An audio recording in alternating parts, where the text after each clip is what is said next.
Honorable Speaker, and I want to weaponize the governor of Imo State,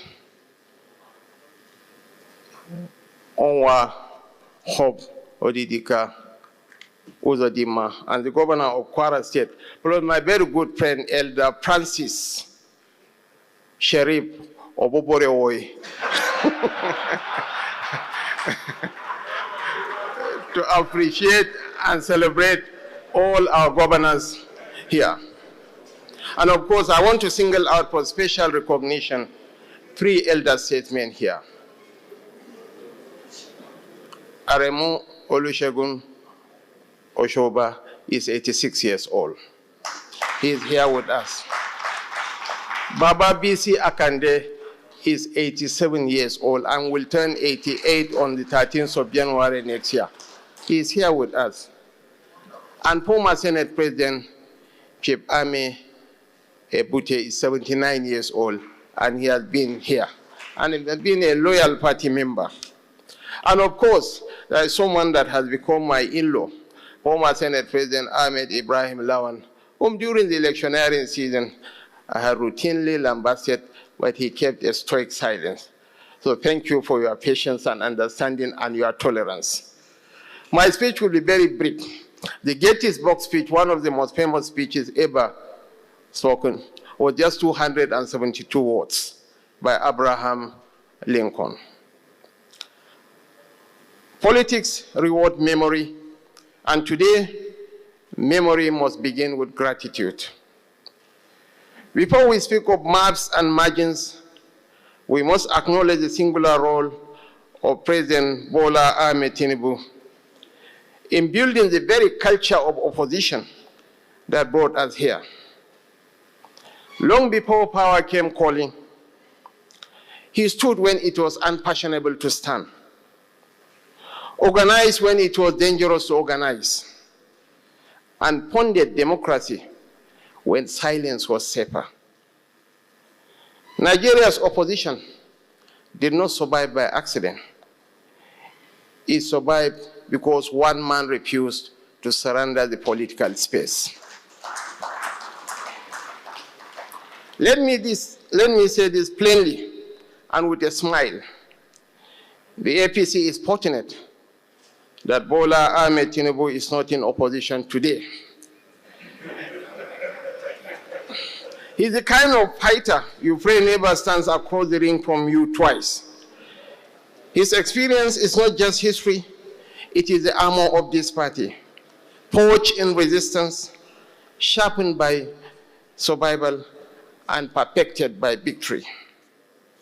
In 2015, we won 21 states because Nigerians believed in change and because our coalition was disciplined. In 2019, we retained power with 19 states, learning that incumbency protects but does not persuade. In 2023, we won the presidency with 12 states. But as we look towards 2027, one truth stands above all others. Defections follow confidence.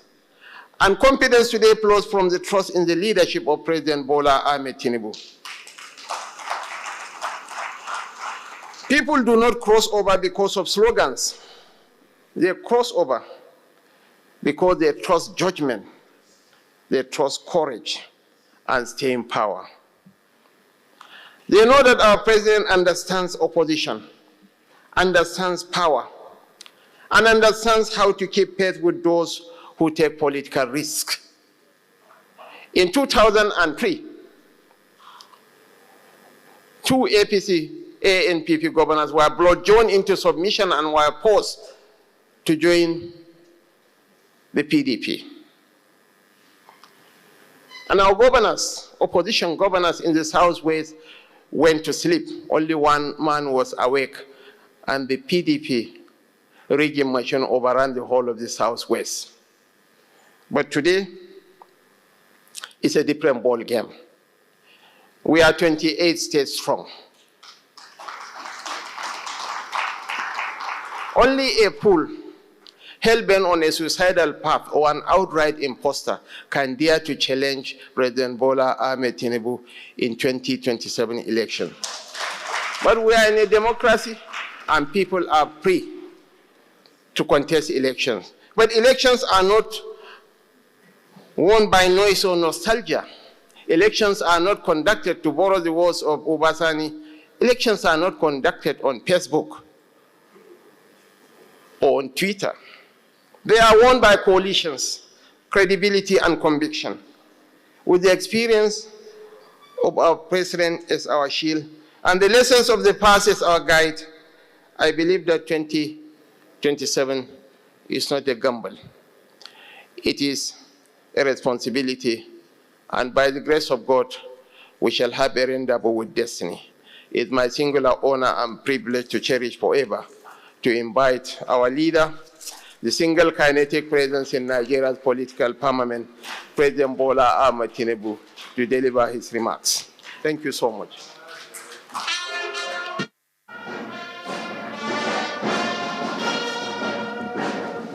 It is a great honor for me to stand before you this evening, full of joy, pride.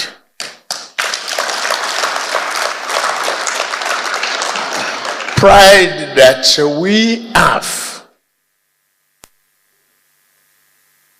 28 states. Pride that we are the largest growing party on the continent. We are not just the person saying so. Internationally acknowledged.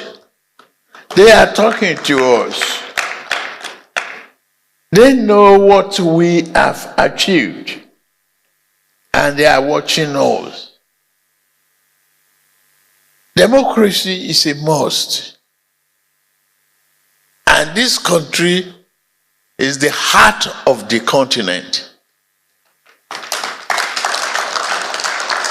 So what you represent is very significant and has a meaning for the continent. It is in your hand. I, as one leader, must say thank you very much. Listen to the vote of confidence from the Governor General. Listen to the party chairman. Listen to the vice president. Listen to the speaker. Listen, the honorable speaker. Listen to the Senate president.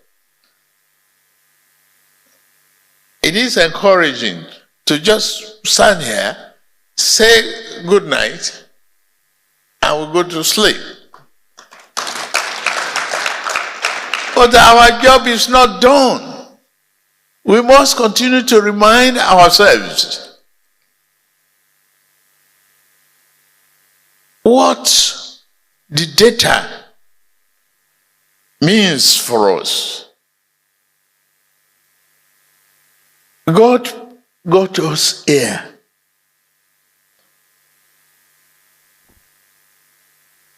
I am a symbol of that God. Because without him, I won't be here.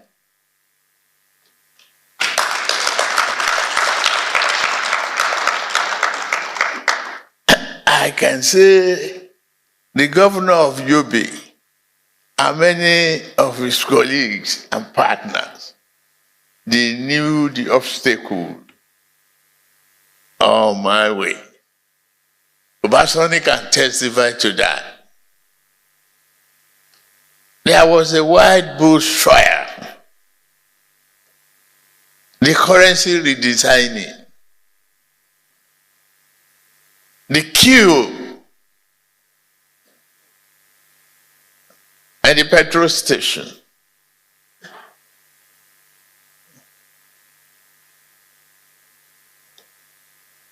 Call that that people died, not able to have one meal a day because of lack of money. Just for one election. So, if you are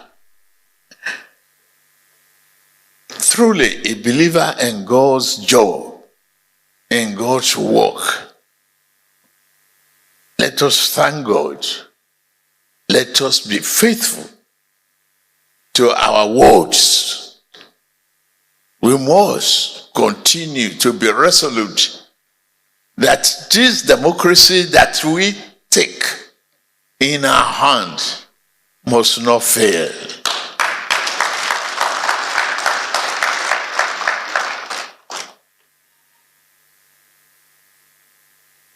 To me, we say we are bigger, yes, we are larger, and we are taller. But it is in our hand now to be accommodating. That's the only way we can be resilient, be tolerant, move a little bit. Okay, if you have a huge living room as big as this, create a little bit of room for your neighbor who is outside or is just coming in. The rain that is driving that neighbor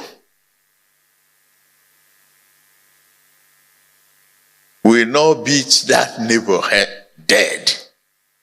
Will only be soaked and wet. But you may need their heart of warmness and prayer. Accommodate them.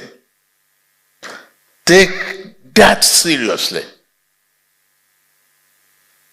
Be resilient.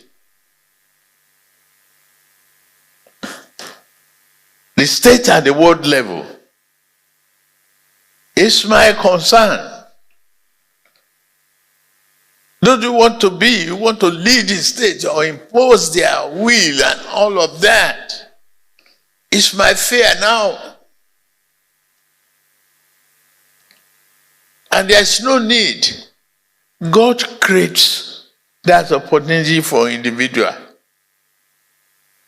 And if God says you will be there, I am a symbol of that. God says you will be there.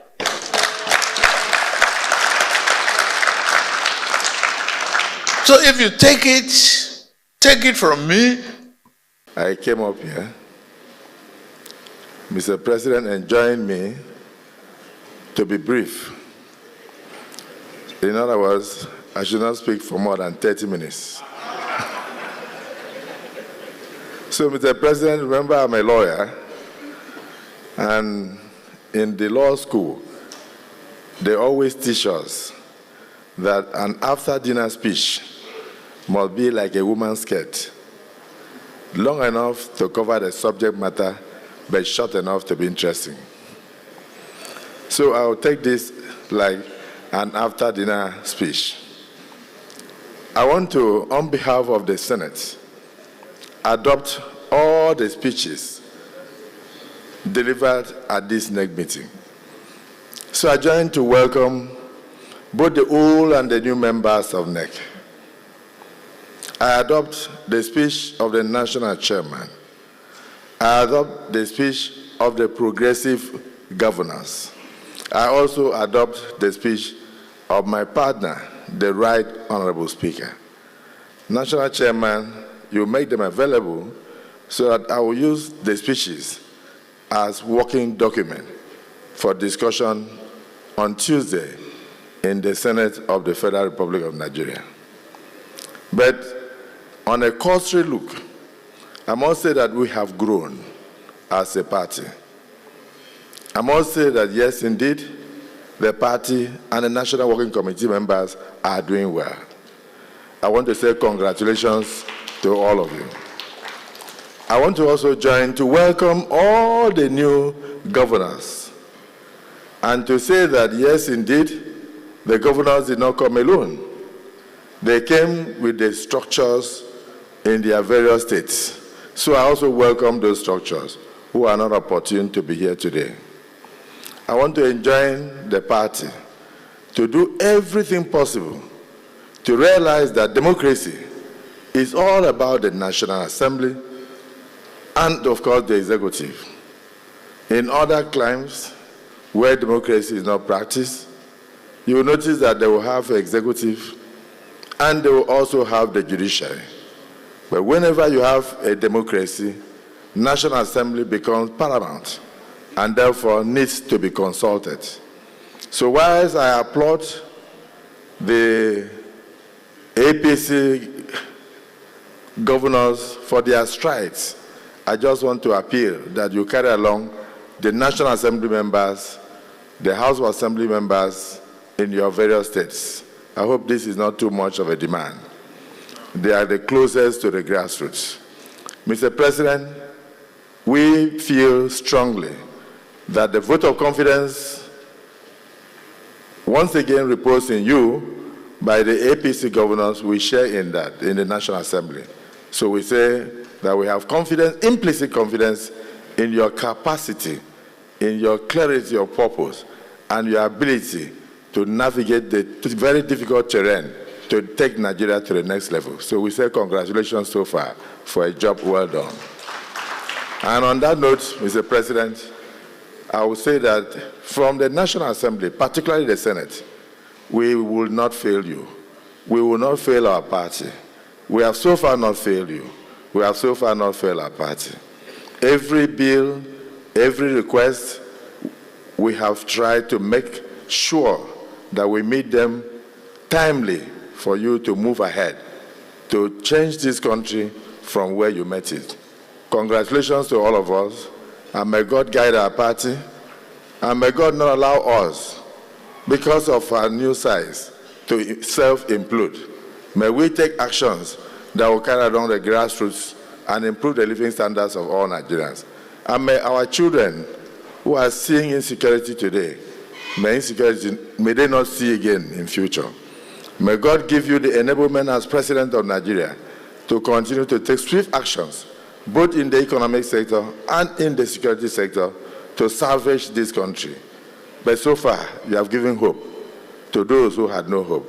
Nigeria was at the crossroad when you came, but things are looking up. Your reform agenda is working. And then, of course, we who are behind you to craft the laws are ready to continue to do so. Mr. Chairman, we are going to tinker with the Electoral Act. We will finish that before the end of January, so that as you go into your congresses, you have a clear timeline of which you will do your primaries for the next election. We will not allow the president to be a president without ministers, because primaries are held 10 to 12 months before the general election. So we are looking into that, and with the advice and assistance of the president, we'll soon get back to the party. So congratulations for the new members, particularly our governors. And in fact, for me, as a Senate president and a son of the South-South, I say congratulations to the South-South and the other zones, because so far, I can see everything turning around. I'm honored to address this National Executive Committee meeting, not only as Speaker of the House of Representatives, but as a committed party man who believes deeply that political parties are the backbone of democratic governance. Parties win election.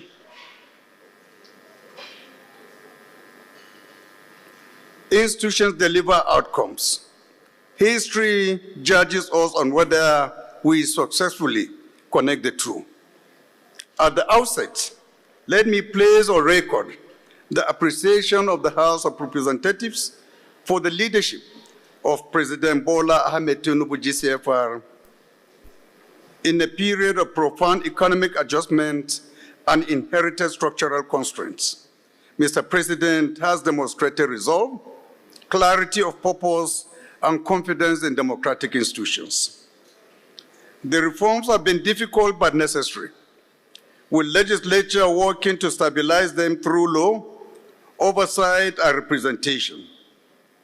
In mature democracies, reform relies on legislative partnership, which this administration has deliberately fostered. From the perspective of the House of Representatives, Nigerians are not asking abstract questions about the separation of powers or party supremacy.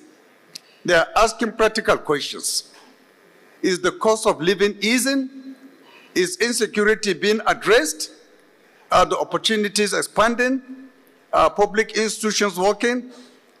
These questions do not arrive labeled executive or legislative. They arrive simply as expectations of government. This is why I describe governance as a contract between our party and the Nigerian people. The manifesto sets the promise. Elections grant the mandate. Institutions enforce delivery. Distinguished ladies and gentlemen, permit me to share a few facts from the empirical record of the 10th House of Representatives. They matter because parties that govern successfully measure themselves honestly. Between June 2023 and June 2025, the House processed 2,263 bills. Of these, 237 were passed. 68 have already received presidential assent, the highest of any president since 1999 at the two-year point. Crucially, almost 80% of enacted laws originated from private members' bills. Efficiency has also improved markedly. More than 1/3 of all bills were passed within the first 100 days. Nearly 70% were completed within 300 days. Compared with previous administrations, these represent a cultural shift toward discipline, planning, and prioritization in lawmaking. Oversight has followed the same trajectory. Committees of the House have conducted investigative hearings, performance audits, and sector reviews that have led to the recovery of mismanaged public funds and improved compliance by ministries and agencies. Oversight is often misunderstood as confrontation. In reality, it is quality control for governance. It protects the credibility of the party by correcting failures early before they metamorphose into public crisis. Representation has also evolved. The annual National Assembly Open Week has been institutionalized. Constituency engagement has become more structured. The House has expanded dialogue with women, youth, and persons with disabilities, and has advanced the reserved seats for women initiative as part of a broader effort to deepen inclusion. These are deliberate attempts by the House to rebuild trust in democratic institutions. I share these facts not for self-congratulation, but to make a larger point to this neck. Governing parties that succeed treat delivery as a collective enterprise. They align party leadership, executive action, and legislative output around a shared program that citizens can see and feel. Distinguished colleagues, allow me to turn directly to the question of party unity. At our caucus meeting yesterday, I made a point that bears repeating at this neck. Today, the All Progressive Congress is not the same party it was in 2015, or even 2019 or 2023. We are a governing coalition that continues to grow. We have founding members who build the party through sacrifice, We also have new members who have joined us because they see the APC as the vehicle of national stability and progress. Managing this balance between old and new members is now a strategic imperative. If not handled with sensitivity, fairness, and institutional discipline, it can lead to fragmentation. Fragmentation is a luxury the party cannot afford as we look towards 2027. Cohesion does not mean uniformity. It means inclusion, respect for contribution, and clear rules that bind everyone equally.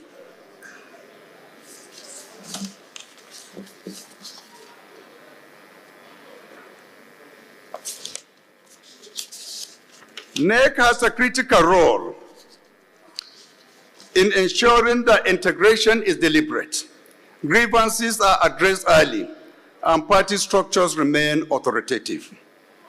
From comparative experience in advanced democracies, parties lose power not primarily because of opposition strength, but because of internal disorganization and unresolved factionalism.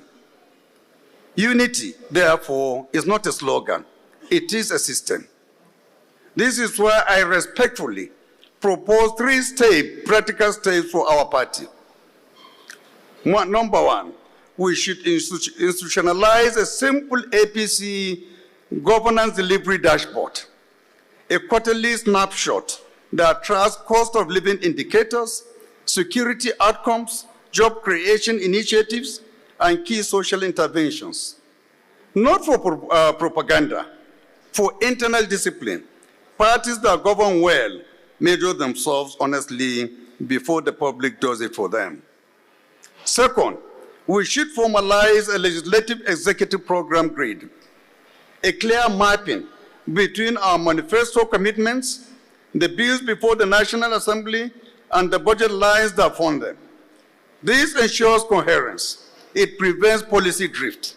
It allows our candidates and our officials to speak with one voice across all levels of government. Third, we must strengthen our internal democracy without weakening our governing capacity. Disagreements are inevitable in a large coalition like ours. What matters is process, clear rules, timely dispute resolution, respect for party organs. In mature democracies, parties lose not because they disagree, but because they allow disagreements to become public disorder. Candidate quality also deserves urgent attention. Weak candidates do not merely lose elections, they undermine governance and erode party credibility. Training, ethical standards, and basic policy literacy should be seen as national assets, not optional extras. As we prepare for the next phase of governance and electoral competition, let us remember that Nigerians are watching less what we say and more what we deliver. The All Progressive Congress must remain a party that wins power and earns trust, a party that governs with discipline, a party that sees institutions not as obstacles, but as instruments of national renewal. I thank Mr. President for his leadership. I thank the national chairman and all members of NEC for their stewardship of our party. And I reaffirm the commitment of the House of Representatives to work constructively, responsibly, and transparently in service of our shared mandate. Thank you all. God bless the All Progressive Congress.